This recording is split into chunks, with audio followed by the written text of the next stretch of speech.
But first up, the garden plot thickens.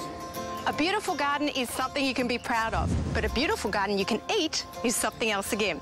And you won't believe how easy it is. Hidden away amongst the suburban streets of Currans Hill in Sydney's southwest is Tony Salter, aka the Veggie Lady. Hi, Tony. Hi, Leah. Welcome to my garden. Thank you. Come in and have a look around. Great. In her own backyard, Tony has created an absolute oasis of edible produce, and she can show you how to do it too. Just join her Backyard Veggies 1 workshop and dig right into the big questions. We're going to look at the 5 biggest mistakes that gardeners make in growing vegetables. Can anybody tell me what some of those mistakes might be? Well, I should have thought overwatering. People go mad with the hose. Overwatering, yeah, definitely. A lot of people overwater their veggies. The focus of the workshop is organic, organic, organic, and how to use simple and natural techniques like companion planting to grow the best tasting veggies.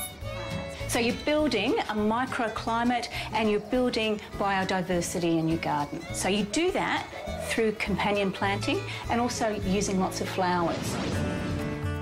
And you don't just talk about organic practices, you see them in action.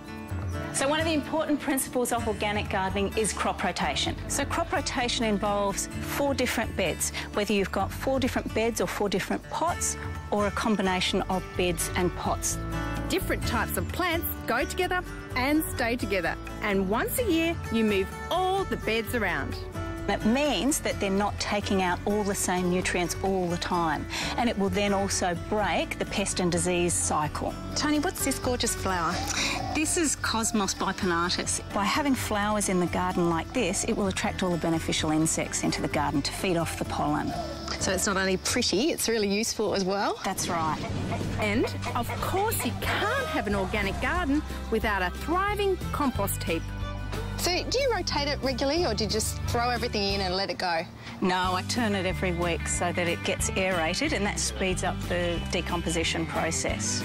I've got comfrey planted near the compost because this is a compost accelerator. So that's organic gardening. But what does the food taste like? Well, I'm about to find out.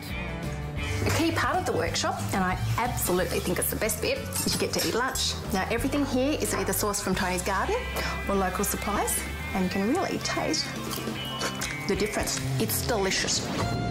Now the workshop and the lunch is over, I'm hanging around to help Tony with one of the more strenuous tasks. Just twist that off. The harvest. Wonderful. Look at that. What a crop. It really does seem too much for one woman to carry, but I think I can help.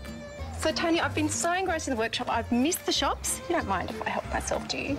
That's fine. My own bag. OK, what do you got there? Join the grassroots movement in Currans Hill, just out of Campbelltown. The Veggie Lady will plant the seed. Get in on the Backyard Veggies workshop for $110. Sprout up and call Tony on 4648 2174.